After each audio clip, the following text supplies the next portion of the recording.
So we left off last time talking about the client part of our QuoteServices app case study.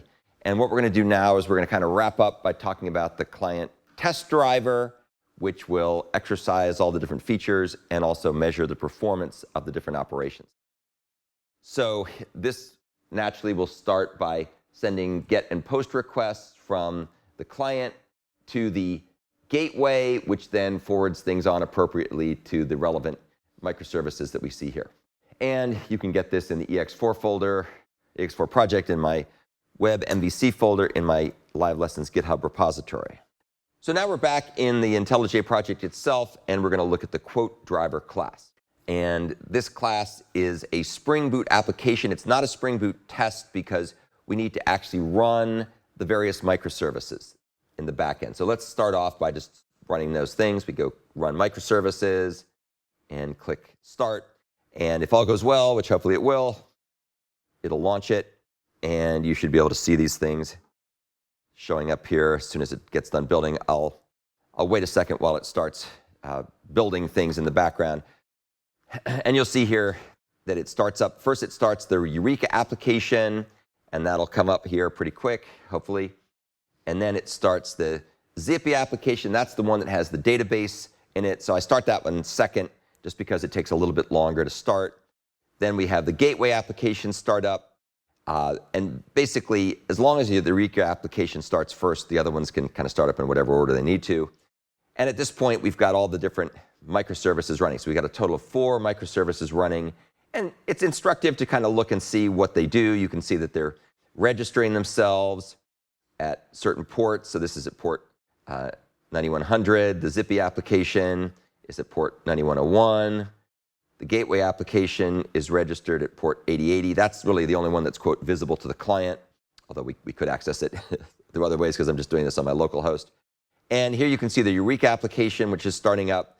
And if you look carefully at it, you can also see that all the other microservices have registered with it. So the Zippy microservice is registered, the gateway microservice is registered, the Handey microservice is registered, and the names that come up here were the names that were used when we used the base application, which set those names appropriately. All right, so everybody's up and running. Now let's go back and look at what the client's going to do. So the client is going to send a request for 10 quotes. And, oh, by the way, this quote driver implements the command line runner, which means we can treat it as though it's a command line when it sends requests to the client, from the client. Here's the quote client, and that's the proxy. We talked about that last time. The proxy basically has these accesses to the quote proxy, and that has an access to the quote API. So those are all the things we talked about with retrofit, and I explained how that was generated largely by using ChatGPT, which you're welcome to use too if you'd like. So here we have the main program. The main entry point, it runs the application, and things will get up and running. And then here's what we do. We're going to time the Zippy quotes, both using parallel and sequential processing on the server side. And we also time the Handey quotes using both parallel and sequential processing on the server side. And then when we're all done, we go ahead and we get the results and print them out and exit. So let's go ahead and take a look. Actually, I think this should say exit 0, because 0 means it worked. That's what we want. So here's time Zippy quotes. You can see that we create a string based on whether we're doing parallel or sequential programming.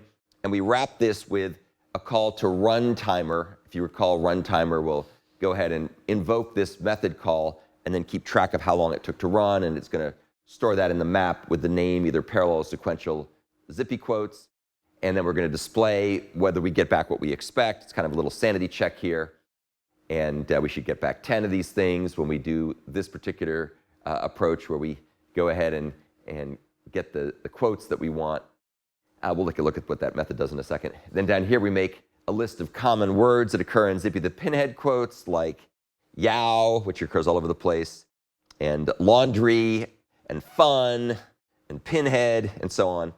And then we take that list of quotes, and we call the search quotes method here, and we basically get the list of quotes back, and then we figure out if we got back the number we expected, which we should. And then we do the same thing for the Handey quotes. It's basically the same logic. We just call the Handey quotes proxies instead of the Zippy quote proxies. And then down here, we have a little method called run quotes, where we're going to go ahead and first get all the quotes. And then once we know how many there are, we're going to generate a random number of indices up to the number of quotes. And we're going to get 10 of these guys. And then we're going to make 10 random indices. We're going to make one call that will pass over 10 random indices and see what we get back from that. So these are just basically the client-side processing, which of course is off there calling the logic on the server. So let's go ahead and run the client, and you can see what this actually does. So here's the quote driver. We click on this, and that goes ahead and should start building and running the client here. And you'll see what happens. It's kind of fun.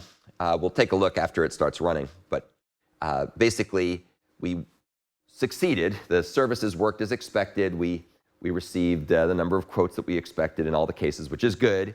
And then it also prints the results from fastest to slowest. And this is kind of interesting.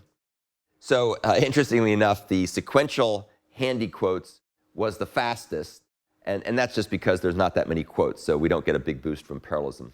The parallel Zippy quotes executed pretty fast. Those are the ones that are doing the calls in the database. And the parallel Handey quotes are actually ironically slower than the sequential Handey, the Handey searches were fastest. Then we have the quotes. And then you can see that the sequential Zippy quotes and the sequential Zippy searches take longer than the parallel versions. But it's not a big difference. And the main reason for that really is just we don't have that many quotes, so you don't get a big enough boost from using parallel processing. So that's kind of showing the results. Now let's go ahead and take a look at what's happening on the back end. So here's the gateway application. And you can see when the gateway application receives the requests for different operations, it comes in to the gateway application. Basically, you'll see the requests that are coming in here for various kinds of things. And the gateway application then knows how to take those requests and forward them on to the right thing. So here you can see it's getting in the Zippy all quotes, and down here the Handey all quotes and Handey search quotes, and you can see how these things are encoded. I remember that post requests are actually sending the list of either IDs or strings in the body of the request. So you don't actually see them here. They're not in the URL itself. All we have is the route name and the microservice name, and then the search query that's parallel, either true or false. So that's what the gateway is getting. And remember, what the gateway is doing is it's taking a look at this, running its predicates, running its filters, and then forwarding on the requests to the appropriate microservice. And if you go over here and look at the microservice stuff, you can see I'm printing out various sort of diagnostic things here. There we go.